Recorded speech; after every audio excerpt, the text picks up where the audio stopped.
This is Optimal Startup Daily, episode 684.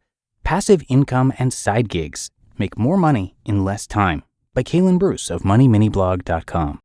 And I'm Dan, I'm your host, and I'm here with you every single day of the week, reading to you from some great blogs on entrepreneurship. And today we're going to hear from MoneyMiniBlog and Kalen Bruce. So let's get to our post as we optimize your life. Passive Income and Side Gigs Make More Money in Less Time by Kalen Bruce of MoneyMiniBlog.com. There are many reasons why you may want to increase your current income. Maybe you struggle to save anything on your normal salary, or perhaps you're saving for something special like a holiday or wedding, for example. Whatever your particular reason is, there are plenty of ways you can make extra money while still holding down your existing job. It's important that whatever you decide to do doesn't impact your day job, because that's the most important source of income you currently have. So let's look at a few ways you can make more money in the quickest time. What are your skills? The first thing to consider is what skills you have that you can use right now. You don't want to spend any time or money training yourself to do something new. So start with what you have and work out from there. Your day job could provide you with a big hint about what you can do to make more money. Consider what you do for a job and ask yourself if you could run side gigs doing exactly the same.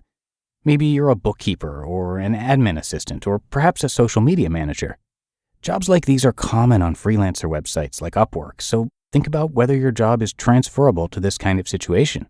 Without doubt, this is the fastest way to increase your income because you would be doing the exact same job you normally do, just not for your employer. It's important to understand what you can and can't do as an employee with your current firm.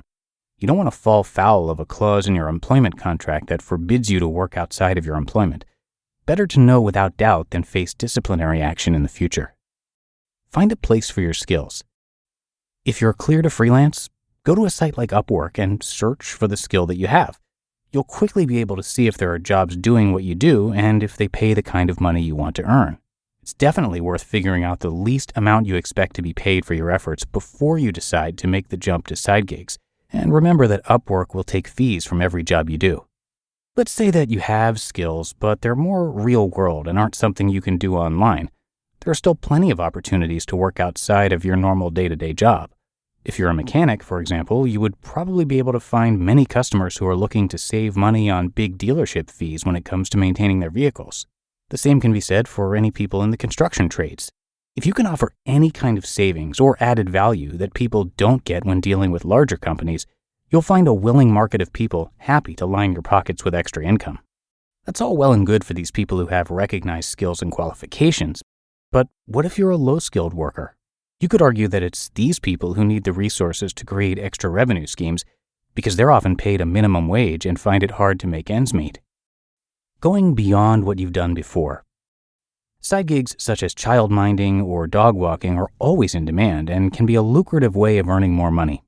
People will always pay that little bit extra to keep a good childminder, as they can be like gold dust in some areas.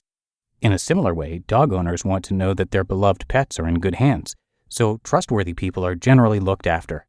Even domestic cleaners, etc., can find lucrative opportunities outside of their regular work. Once again, it's about trust, so if you can demonstrate a high standard of work and honesty to match, you shouldn't have a problem. Consider advertising in local shops, etc., with a tear-off number, as this form of marketing is very cheap indeed and often gets great results. Putting it all together. Start with what you know or what you can do, and then consider whether there's a definite market for those services. There has to be a stack of people waiting to hand over money for this to work as a short-term plan because you don't have time to convince people that what you do is worth money.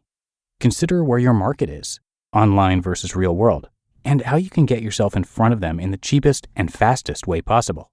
You do not want to spend months and a small fortune getting extra work because that's the opposite of what you're trying to achieve. As a footnote, if you really want to make a difference to your long-term future, especially if you're under 35 and have time on your side, there are many ways to make huge sums of money by investing small amounts of money over long periods of time. Famed investor Warren Buffett is quoted as saying, "If you aren't willing to own a stock for 10 years, don't even think about owning it for 10 minutes."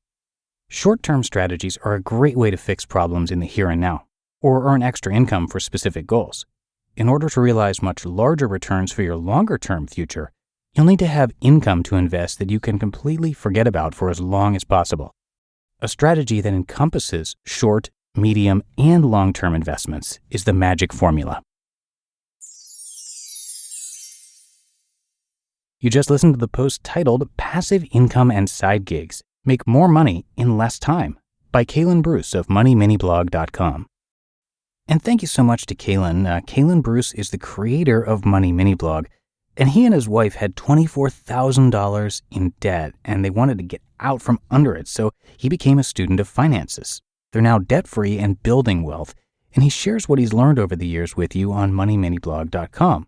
Kalen also talks about productivity, personal finance, and a lot more, and you can find a ton of great resources on his site, which again is MoneyMiniBlog.com, and big thanks to Kalen once again for letting us share this post today. But that is it for another edition of Optimal Startup Daily. Hope you enjoyed episode 684, and I'll be right back here with you tomorrow, where your optimal life awaits.